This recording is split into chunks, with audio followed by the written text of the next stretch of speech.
Pendapatan nasional adalah jumlah pendapatan yang diterima oleh seluruh rumah tangga keluarga atau RTK di suatu negara dari penyerahan faktor-faktor produksi dalam satu periode, biasanya dalam 1 tahun. Pendapatan nasional sebagai alat yang digunakan oleh pemerintah untuk mengukur tingkat kegiatan ekonomi suatu negara dalam periode waktu tertentu. Pendapatan nasional dapat dihitung menggunakan 3 pendekatan. Yang pertama, pendekatan pendapatan. Perhitungan pendekatan pendapatan dilakukan dengan cara menjumlahkan seluruh pendapatan yang diterima oleh pemilik faktor produksi yang digunakan untuk memproduksi barang dan jasa suatu negara dalam satu periode tertentu. Rumus perhitungan pendapatan nasional berdasarkan pendekatan pendapatan adalah Y sama dengan R plus W plus I plus P. Dengan keterangan Y sama dengan pendapatan nasional, R adalah pendapatan bersih dari sewa, W adalah pendapatan bersih dari upah gaji dan lainnya, I adalah pendapatan dari bunga, P adalah pendapatan dari keuntungan perusahaan dan usaha perorangan. Contoh soal, suatu negara memiliki data pendapatan yang diterima masyarakat konsumen terdiri dari pendapatan upah sebesar Rp123.300, sewa sebesar Rp212.500, bunga sebesar Rp232.000, dan keuntungan atau profit sebesar Rp315.400. Maka, berapakah jumlah pendapatan nasionalnya berdasarkan pendekatan pendapatan? Jawabannya, diketahui W adalah Rp123.300, R adalah Rp212.500, I adalah Rp232.000, P adalah Rp315.400. Perhitungannya, Y sama dengan R plus W plus I plus P. Y sama dengan 212.500 ditambah 123.300 ditambah 232.000 ditambah 315.400. Jadi Y sama dengan Rp883.200. 2. Pendekatan produksi. Perhitungan pendekatan produksi dilakukan dengan cara menjumlahkan nilai tambah dari setiap barang dan jasa yang dihasilkan oleh suatu negara dalam periode tertentu. Rumus perhitungan pendapatan nasional berdasarkan pendekatan produksi adalah Y sama dengan Q1 dikali P1 ditambah Q2 dikali P2 ditambah dan seterusnya Qn kali Qn. Dengan keterangan Y sama dengan pendapatan nasional, P1 sama dengan harga barang ke 1, Pn sama dengan harga barang ke N, Q1 sama dengan jenis barang ke 1, Qn sama dengan jenis barang ke N. Contoh soal, diketahui data harga barang dan jumlah yang diproduksi pada suatu negara pada tahun 2016 adalah sebagai berikut. Yang pertama, ada kain batik dengan harga Rp250.000 dan jumlah barang 20.000. Kemudian yang kedua, ada sepatu dengan harga Rp350.000 dengan jumlah barang 5.000. Lalu yang ketiga, ada beras dengan harga barang Rp100.000 dengan jumlah barang 100.000. Maka, berapakah pendapatan nasionalnya berdasarkan pendapatan produksi? Jawabannya, diketahui P1 sama dengan Rp250.000, Q1 sama dengan Rp20.000, P2 sama dengan Rp350.000, Q2 sama dengan Rp5.000, P3 sama dengan Rp100.000, Q3 sama dengan Rp100.000. Lalu perhitungannya, Y sama dengan Q1 kali P1 ditambah Q2 dikali P2 ditambah Q3 kali P3. Lalu Y sama dengan 20.000 dikali 250.000 rupiah ditambah 5.000 dikali 350.000 rupiah ditambah 100.000 dikali 100.000 rupiah. Y sama dengan 5 miliar ditambah 1.750.000.000 ditambah 10 miliar. Y sama dengan 16.750.000.000 rupiah. 3. Pendekatan pengeluaran. Perhitungan pendekatan pengeluaran dilakukan dengan cara menjumlahkan seluruh pengeluaran untuk membeli barang dan jasa yang diproduksi dalam satu negara pada satu periode tertentu. Rumus perhitungan pendapatan nasional berdasarkan pendekatan pengeluaran. Y sama dengan C ditambah I ditambah K ditambah X min M. Dengan keterangan Y sama dengan pendapatan nasional, C sama dengan konsumsi rumah tangga, I sama dengan investasi, K sama dengan pengeluaran pemerintah, X sama dengan ekspor, M sama dengan impor. Contoh soal. Pengeluaran rumah tangga yang terjadi di suatu negara terdiri dari konsumsi rumah tangga sebesar Rp342.300, investasi produsen sebesar Rp250.000, pengeluaran pemerintah sebesar Rp239.000, ekspor barang dan jasa sebesar Rp348.300, serta impor barang dan jasa sebesar Rp158.000. Maka, berapakah pendapatan nasionalnya berdasarkan pendekatan pengeluaran? Jawaban diketahui C sama dengan Rp342.300, I sama dengan Rp250.000, G sama dengan Rp239, X sama dengan Rp348.300, M sama dengan Rp158.000. Perhitungannya, Y sama dengan C plus I plus G plus X min M. Y sama dengan 342.300 ditambah 250.000 ditambah 239.000 ditambah dalam kurung 348.300 dikurangi 158.000 sehingga Y sama dengan 1.021.600. Faktor yang mempengaruhi pendapatan nasional. 1. Kualitas sumber daya manusia atau SDM. Walaupun Indonesia memiliki SDM yang banyak serta kaya, faktor kualitas SDM menjadi faktor terpenting yang dapat menentukan peningkatan atau kurangnya pendapatan nasional dari suatu negara. 2. Masyarakat negara tersebut memiliki ilmu atau pengetahuan yang tinggi. Masyarakat memiliki tingkat keterampilan yang baik. SDM dari negara tersebut menguasai bidang teknologi serta informasi, contohnya seperti internet, komputer, serta bioteknologi. 3. Potensi sumber daya alam atau SDA.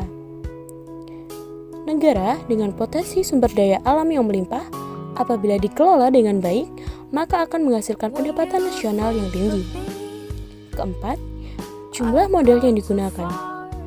Negara dengan tujuan penanaman modal oleh investor asing pada umumnya memiliki beberapa syarat, seperti negara tersebut memiliki sumber daya alam yang memadai, negara tersebut memiliki keamanan dalam negeri yang terjamin, negara tersebut memiliki undang-undang mengenai ketenagakerjaan yang kondusif, negara yang menjadi tujuan penanaman modal tersebut lebih disukai apabila memiliki tenaga kerja dengan upah murah. Lalu yang kelima, tingkat teknologi yang digunakan. Tingkat teknologi suatu negara dapat mempengaruhi pendapatan nasional negara tersebut. Yang keenam, stabilitas keamanan. Negara dengan stabilitas keamanan yang buruk akan berpengaruh terhadap pencapaian pendapatan nasional dari suatu negara. Yang ketujuh, kebijakan pemerintah. Kebijakan yang tepat serta disertai dengan pelaksanaan yang bertanggung jawab akan berpengaruh pada kenaikan pendapatan nasional suatu negara. Kedelapan, keadaan geografis serta geologis. Negara dengan letak geografis serta geologis tertentu akan memiliki resiko untuk mengalami bencana alam yang kemungkinan besar akan berulang setiap tahunnya. Bencana-bencana alam seperti banjir, gempa bumi, topan, atau tsunami yang terjadi berulang kali akan merusak sarana dan prasarana yang ada pada negara tersebut. Dan kerusakan-kerusakan tersebut akan berdampak pada kurangnya pencapaian pendapatan nasional. Kesembilan, konsumsi, tabungan, serta investasi. Konsumsi adalah pengeluaran terhadap barang serta jasa oleh rumah tangga yang memiliki tujuan konsumsi. Sedangkan investasi merupakan persediaan yang dikuasai oleh beberapa unit yang menghasilkan dan memiliki tujuan untuk digunakan dalam proses lebih lanjut seperti menjual atau diberikan kepada pihak lain atau digunakan dengan cara lain. 10. Permintaan serta penawaran agregat. Permintaan agregat adalah daftar dari keseluruhan barang maupun jasa yang memiliki berbagai tingkat harga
GDP atau Gross Domestic Product merupakan jumlah produk berupa barang dan jasa yang dihasilkan oleh unit-unit produksi di dalam batas wilayah suatu negara selama 1 tahun.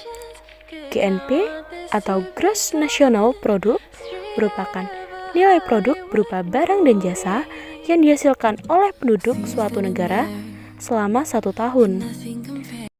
Konsep NNP, NNI, PI, dan DI. 1. NNP atau Net National Product merupakan hasil nilai dari GNP yang telah dikurangi dengan penyusutan modal dalam proses produksi. Inti dari NNP merupakan konsep pendapatan nasional yang dilihat hanya dari laba yang diperoleh. Karena tujuan dari NNP adalah untuk mencari neto atau nilai bersih dari suatu produksi. Rumus untuk memperoleh NNP adalah NNP sama dengan GNP dikurangi penyusutan modal. 2. NNI atau Net National Income.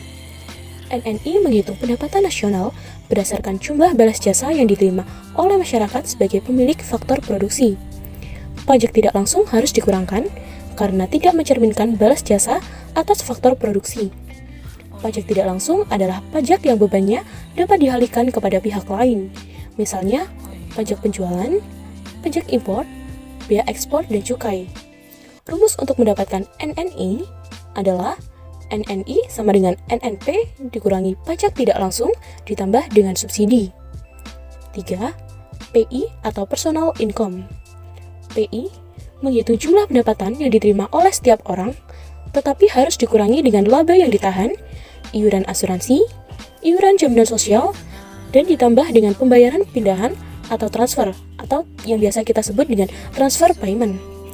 Rumus PI adalah PI sama dengan NNI ditambah transfer payment dikurangi dalam kurung laba ditahan ditambah iuran asuransi ditambah iuran jaminan sosial ditambah pajak perseroan. 4. DI atau Disposable Income merupakan pendapatan yang siap untuk dimanfaatkan untuk membeli barang dan jasa beserta tabungan yang disalurkan menjadi investasi. tetapi harus dikurangi pajak langsung. Pajak langsung adalah pajak yang bebannya tidak dapat dialihkan kepada orang lain. Contohnya adalah pajak pendapatan.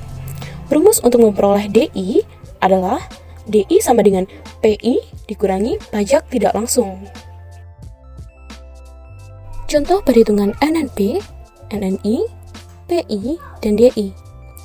Jika diketahui produk domestik bruto atau GDP negara Lalaland tahun 2003 adalah 3.000 miliar, pendapatan neto terhadap luar negeri adalah 500 miliar, pajak tidak langsung adalah 10 miliar, penyusutan adalah 7 miliar, iuran asuransi sebesar 4 miliar, laba yang ditahan sebesar 7 miliar, transfer payment sebesar 8 miliar, dan pajak tidak langsung sebesar 15 miliar. Maka, tentukan besarnya NNP, NNI, PI, dan DI. Pembahasan. Untuk mencari NNP, kita harus mencari GNP terlebih dahulu. Sehingga, GNP sama dengan GDP ditambah pendapatan neto terhadap luar negeri sama dengan 3.000 miliar ditambah dengan 500 miliar. Yang sehingga, hasil dari GNP adalah 3.500 miliar. Lalu untuk mencari NNP sama dengan GNP dikurangi penyusutan sama dengan 3.500 miliar dikurangi 7 miliar sama dengan 3.493 miliar. Sehingga didapatkan hasil NNP adalah 3.493 miliar. 2. NNI. Untuk mencari NNI sama dengan NNP dikurangi pajak tidak langsung sama dengan 3.493 miliar dikurangi 10 miliar yang hasilnya sama dengan 3.483 miliar, sehingga hasil dari NNI adalah 3.483 miliar. 3. PI. Untuk mencari PI sama dengan NNI ditambah transfer payment dikurangi dalam kurung laba ditahan ditambah iuran asuransi ditambah iuran jaminan sosial ditambah pajak perseroan sama dengan 3.483 miliar ditambah 8 miliar dikurangi dalam kurung 7 miliar ditambah 4 miliar, sehingga hasil dari PI adalah 3.480 miliar. Keempat, DI. Untuk mencari DI adalah PI dikurangi pajak langsung sama dengan 3.480 miliar dikurangi 15 miliar, sehingga hasil dari DI adalah 3.465 miliar. GDP real. GDP real merupakan nilai output yang disesuaikan dengan inflasi atau deflasi. Ini memungkinkan kita untuk menentukan apakah nilai output telah berubah karena lebih banyak yang diproduksi atau hanya karena harga telah meningkat. GDP real digunakan untuk menghitung pertumbuhan GDP. GDP real menunjukkan bagaimana produksi barang dan jasa dalam perekonomian yang berubah seiring berjalannya waktu. Rumus untuk menghitung GDP real adalah GDP real sama dengan harga output pada tahun dasar kali besarnya produksi atau output pada tahun tertentu. Contoh soal GDP real. Dalam perekonomian negara Korea, diketahui harga dua jenis barang dan jumlah barang yang terjual selama 2 tahun adalah sebagai berikut. Pada tahun 2020, harga barang X adalah Rp250.000 dan jumlah barang X adalah Rp200. Lalu, harga barang Y adalah Rp100.000 dan jumlah barang Y adalah Rp450. Pada tahun 2021, harga barang X adalah Rp300.000 dan jumlah barang X adalah 210. Lalu harga barang Y adalah Rp155.000 dan jumlah barang Y adalah 465. Hitunglah GDP real tahun 2020 dan 2021 dengan tahun dasar 2020. Pembahasan A. GDP real 2020. GDP real 2020 sama dengan 250 dikali 200 ditambah Rp100.000 kali 450 sama dengan 50 juta rupiah ditambah 45 juta rupiah. Sehingga hasil GDP real tahun 2020 adalah 95 juta rupiah. B. GDP real 2021. GDP real 2021 sama dengan Rp250.000 dikali Rp210.000 ditambah Rp100.000 dikali 465 sama dengan Rp52.500.000 ditambah Rp46.500.000 sama dengan GDP real tahun 2021 adalah Rp99 juta. GDP nominal. GDP nominal adalah nilai nominal output tanpa penyesuaian inflasi apapun. GDP nominal juga lebih representatif jika Anda ingin memperbandingkan kontribusi masing-masing sektor terhadap GDP. Misalnya, kita ingin membandingkan kontribusi sektor manufaktur dan sektor pertanian di tahun 2019. Menggunakan GDP nominal akan menghasilkan nilai perbandingan yang lebih akurat. Perusahaan dan analis menggunakannya sebagai referensi dalam menetapkan target pendapatan perusahaan. Ekonom menggunakannya untuk melacak pengaruh jumlah uang beredar terhadap inflasi. Jika pertumbuhan uang lebih rendah daripada pertumbuhan GDP nominal, kemungkinan ada tekanan disinflasi atau deflasi. Sebaliknya, ketika pertumbuhan uang beredar lebih cepat daripada pertumbuhan GDP nominal, kemungkinan ada tekanan inflasi dalam perekonomian. Rumus perhitungan GDP nominal adalah GDP nominal sama dengan besarnya produksi atau output pada tahun tertentu kali harga output pada tahun tertentu. Contoh soal. Dalam perekonomian negara Korea, diketahui harga dua jenis barang dan jumlah barang yang terjual selama 2 tahun adalah sebagai berikut.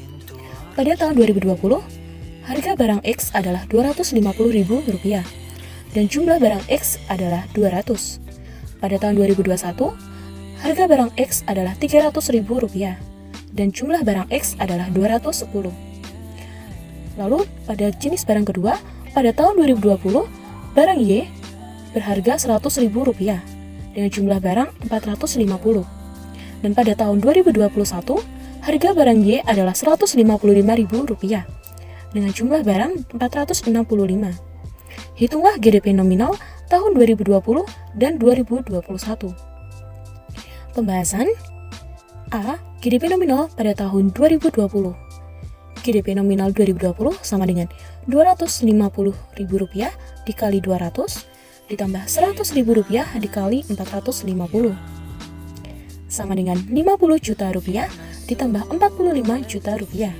Sehingga GDP nominal pada tahun 2020 adalah Rp95 juta. B. GDP nominal tahun 2021. GDP nominal 2021 sama dengan Rp300.000 dikali 210 ditambah Rp155.000 dikali 465 sama dengan Rp63 juta ditambah Rp72.075.000. Sehingga GDP nominal tahun 2021 adalah Rp135.075.000. GDP deflator. GDP deflator merupakan pengukuran melibatkan harga output secara relatif terhadap harga barang dan jasa atau output tersebut pada tahun dasarnya. Nilai GDP dengan harga nominal akan dibagikan dengan GDP real untuk mendapatkan nilai deflator.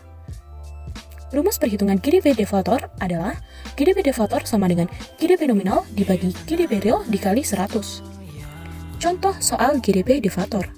Dalam perekonomian negara Korea, diketahui harga dua jenis barang dan jumlah barang yang terjual selama 2 tahun adalah sebagai berikut.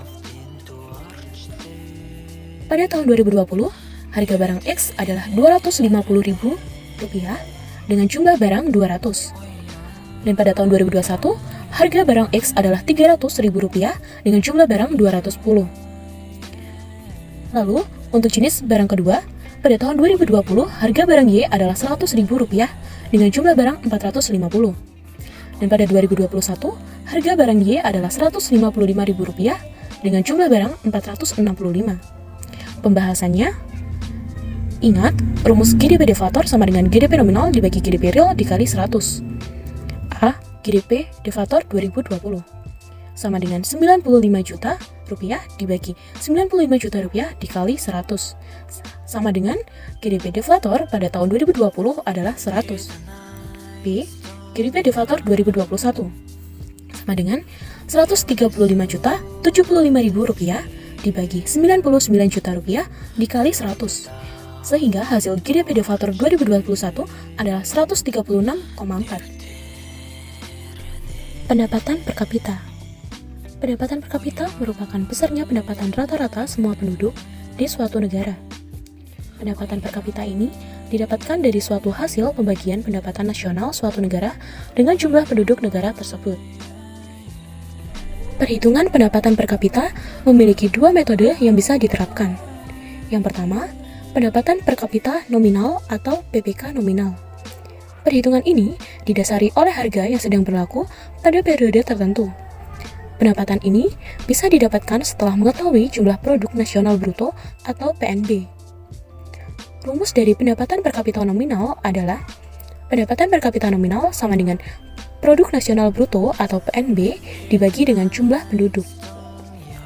Yang kedua, ada pendapatan per kapita real atau PDB real. Perhitungan ini berdasarkan harga tetap yang berlaku di periode tertentu. Hasilnya nanti disebut dengan produk domestik bruto atau PDB real. Perhitungan PDB ini hanya berlaku secara nasional. Rumus pendapatan per kapita real adalah PDB real sama dengan produk nasional bruto harga konstan dibagi dengan jumlah penduduk. Pendapatan nasional Indonesia merujuk pada Anggaran Pendapatan dan Belanja Negara atau APBN, tercatat ada 3 sumber pendapatan Indonesia, yaitu penerimaan pajak, penerimaan negara bukan pajak atau PNBP, dan hibah. Ketiganya menjadi penyokong dana dalam kas negara. Meskipun memiliki 3 sumber pendapatan, dana yang dialokasikan ke belanja negara masih jauh dari kata cukup. Artinya, anggaran belanja negara lebih besar dari pendapatan alias defisit. Salah satunya terjadi pada tahun 2020. Menteri Keuangan Sri Mulyani menyampaikan realisasi pendapatan negara pada 2020 tercatat senilai 1.647,7 triliun atau minus 15,9% dibandingkan dengan realisasi tahun sebelumnya. Sedangkan pada tahun 2021, Menteri Keuangan Sri Mulyani Indrawati mengungkapkan pendapatan negara pada semester 1 tahun 2021 mencapai 886,9 triliun atau terjadi pertumbuhan 9,1% dibandingkan tahun lalu. Capaian tersebut merupakan 50,9% dari target APBN 2021 yang sebesar 1.743,6 triliun. Hal ini dilihat dari penerimaan negara.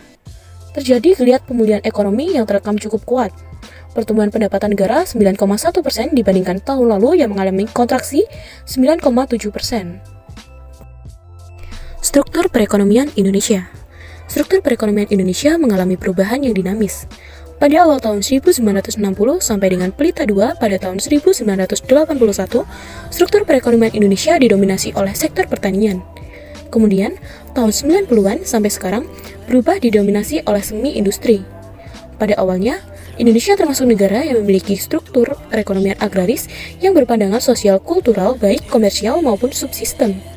Seperti halnya di banyak negara berkembang lainnya yang lebih banyak tenaga kerja yang terampung pada sektor pertanian yaitu hampir mencapai 50% sampai dengan 80%. Maka, pada tahun 1960, penduduk Indonesia yang bekerja pada sektor pertanian sekitar 75% dan menurun menjadi 60% pada tahun 1978.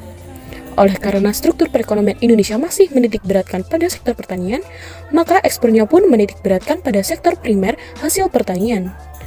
Melalui serangkaian realita, maka struktur perekonomian Indonesia diharapkan berubah dari sektor pertanian menuju sektor industri yang seimbang dengan sektor pertanian. Oleh sebab itu, baik strategi pembangunan pertanian maupun strategi pembangunan industri ditempuh bersama-sama dalam setiap tahap rencana pembangunan.